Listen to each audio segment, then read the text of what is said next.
Ashamaa harka fuunee akkam jirtu dhaggeeffattootaa fi kabajamtoota koo nagaa keessanii nagaa kootii waaqayyoon haa galatoomu. Nagaa kiyya taansuudhaan har'ammoo viidiyoo gabaabduu tokko qabadhee gara keessanitti dhufeera. Hanga xumura viidiyoo kootiitti na wajjin turaan afeerraa kooti. Warreen chaanala koof haaraa taatan chaanala kiyya sabiskiraayib gochuudhaan gara maatiitti dabalama. Warreen immoo maatii nuuf taatan galatooma galanii keessan guddaadha nuuf jiraadhaan isiniin jedha.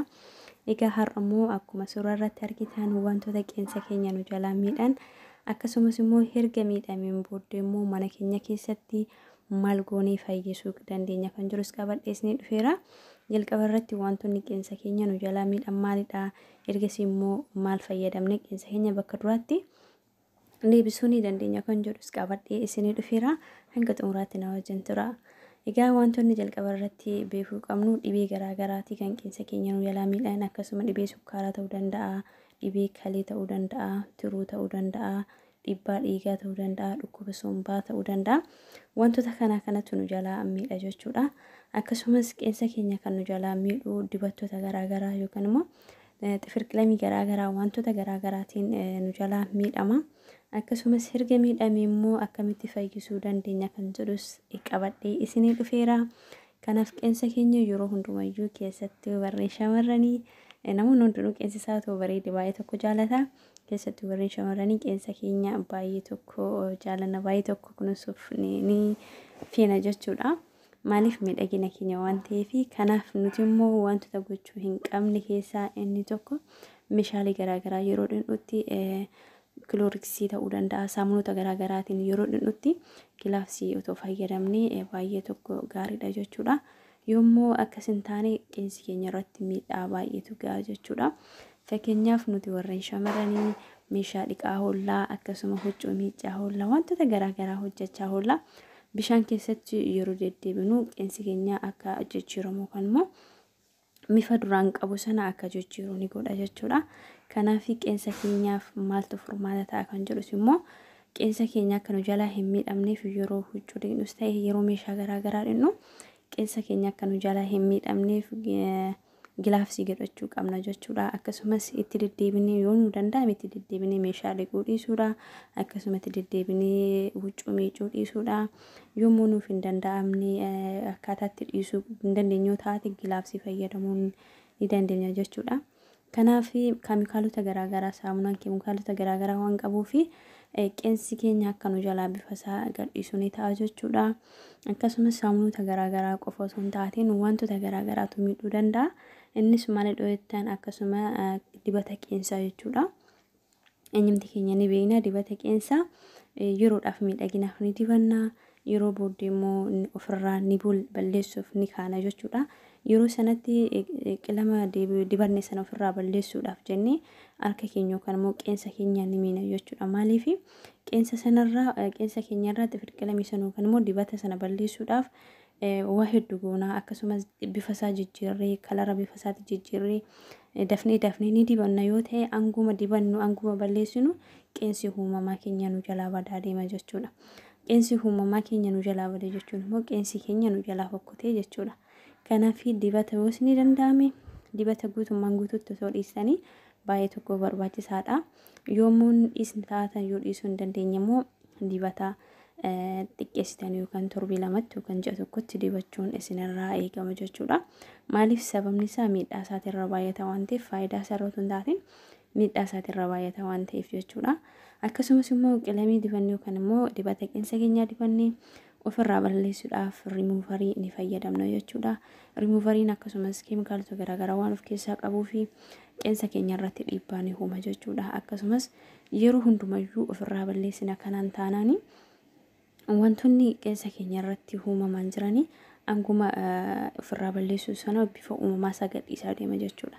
Bifa uumamaa isaa gadhiisaa deema erga ta'e immoo bifa duraanii qabachuu hin danda'u jechuudha. Maaliif itti deddeebitanii goota waan ta'eef bifa duraanii isin qabachuu hin danda'u jechuudha. Isin jalaa badaa jechuudha. Kana qofas miti hir'inni bishaanis wanta kana fiduu ni danda'a jechuudha. Hanga isin danda'ametti hanga qaamni keessan bishaan hin kajeelletti yookaan immoo hanga qaamni keessan bishaan akka dheebote isinitti hin himnetti isin ofii keessanii beektanii bishaan dhuguun baay'ee tokko isin fayyada. Qeensa keenya qofa otoo hin taatiin wantoota garaagaraatiif akkasuma gogiinsa qaama keenyaa akkasuma rifeensa keenyaa akkasuma wantoota garaagaraatiif bishaan baay'ee tokko barbaachisaadha. Bishaan otoo qaamni keenya nu kajeeliin ofii keenyaan beekne keessattuu otoo dhugne baay'ee tokko barbaachisaadha jechuudha bishaanii. Faayidaan bishaanii kana qofa otoo hin taatiin waa hedduu kaasuu hin dandeenya. Kanaaf bishaan baay'ee tokko barbaachisaadha jechuudha.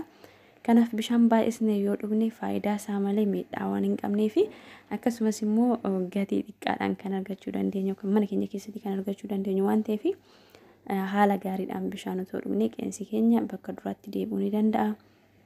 Akkasumas immoo akkamittiin immoo mana keenya keessatti yaaluu dandeenya qeensa keenya kan uumamaan nu jalaa bade kuni akkamitti kan uumamatti deebisuu dandeenya kan jedhus immoo qabadhee isinii dhufeera. Akkasumas maalidha jechuun keessa hin oolu akkuma argitan kokonaat ooyilii jechuudha. Kokonaat ooyiliin baay'ee tokko qeensa keenya gara uumamaatti deebisuuf gahee guddaa qaba jechuudha. Isas immoo akkamittiin kan jedhus qabadhee isinii dhufeera. Isas immoo bishaan wajjiniin waliin makuudhaan yookaan immoo qofaasaa dibachuudhaan xiqqoo ishee ho'istanii harka keessan daqiiqaa 5 hanga daqiiqaa 10 keessa gootanii ergasiin booddee harka keessan sirriitti yookaan qeensa keessan baay'ee tokko ni sukkuumtu ergasiin booddee ni dhiqattu jechuudha. Akkasumas kokonaat ooyilii qofa otoo hin taatiin zayituunis bishaan ho'aa wajjin yookaan bishaan baay'ee jiddu galeessa ta'e tokko wajjiniin walitti maktanii isas qeensa keessa yookaan quba keessan keessa kaa'uu dandeessu. Kan biraammoo kokonaat ooyilii qofaasaatti bishaan jala gootanii bishaan ho'aarra gootanii inni gara bishaanitti jijjiirame yookaan gara dhangala'aatti jijjiirame qeensa keessan sirriitti dibattanii qeensa keessan sukkuumuun sirriittiin waliin gahuu ni dandeessu jechuudha. Baay'ee tokko qeensa keessan gara uumamaatti deebisuu gahee guddaa qaba jechuudha. Kana qofas miti inni kan biraammoo akkasuma viitaamin E'n baay'ee tokko qeensa keessaniif gaariidha jechuudha. Qeensa keessan dibattanii qeensa keessan irratti sirriitti ni sukkuumtu achi booddee immoo quba keessan gara bitaaf gara mirgaatti tokko isaatiin qeensa keessan ni sukkuumtu quba keessan wajjiniin akkasittiin qeensa keessan erga sukkuumtanii booddee daqiiqaa 10 hanga daqiiqaa 5 hanga daqiiqaa 10 sukkuumtanii booddee ofirraa ni dhiqtu jechuudha. Baay'ee tokko faayidaa qaba jechuudha. Kana qofas miti. Kan biraammoo kan jirus akkuma beekamu namoonni hedduun keessan ni beektu jedhee yaada leemonii fi zayituuniidha. Leemonii fi zayituuniin baay'ee tokko barbaachisaadha jechuudha. Leemoon zayituunii xiqqoo ishee jiddu galeessa haasoo taatiin qorraastuu taatiin jiddu galeessaan ni ho'istu erga ho'istaniin booddee harka keessan yookaan immoo quba keessan keessa ni gootu erga quba keessan keessa gootanii booddee baay'ee tokko ni sukkuumtu jechuudha. Daqiiqaa 5 hanga daqiiqaa 10 bishaan sana keessa yookaan bishaanii sana keessa erga gootanii booddee achi ni baastu ni dhiqattu jechuudha. Baay'ee tokko jijjiirama guddaa ni argitu jedheen amana. Kanaaf wantoota mana keenya keessatti argamu isinitti himaa jira. Akka itti fayyadamtan immoo abdii guddaan qaba. Kana qofas miti leemoniinis qubaasaatti quba keessan keessa kakkaa'uudhaan leemonii quba keessan keessa keessanii akkasumas quba keessan irratti bishaan isaa cuunfitanii yoo quba keessan yookaan qeensa keessan sukkuumtanii baay'ee tokko jijjiirama guddaa irraa argattu akkuma suuraa kanarratti argitan. Akkasumas immoo namoonni hedduun keessan qeensa keessan innaa qorattan of eeggannoodhaan qorachuu qabdu. Akkasumas leemonii kana erga akkas gootanii daqiiqaa 10 hanga daqiiqaa 5 ni sukkuumtu sirriitti jechuudha. Erga sukkuumtanii bishaaniin ofirraa ni dhiqtu irra deddeebitanii wanta kana yoo gootan ji'a tokko keessatti jijjiirama guddaan argattu. Kan biraammoo leemonii fi bishaan ho'aa lab gootanii yookaan immoo jiddu galeessa bishaanii jechuudha. Isas quba keessan akka suuraa kanarratti argitaniin ho'aa keessa gootan innis jijjiirama guddaa ni argatu jedheen amana. Egaa kana hundumaa mana keenya keessatti waan argannudha. Kanatti fayyadamnee immoo bu'aa qabaayessa akka taanu abdiin qaba yookaan immoo akka jijjiirrannu qeensa uumamaa keenya akka nuuf deebi'u abdiin qaba. Irra deddeebitanii yaaluudhaan egaa akka itti fayyadamtan isinin jedha. Barnoonni koo har'aa kana fakkaata.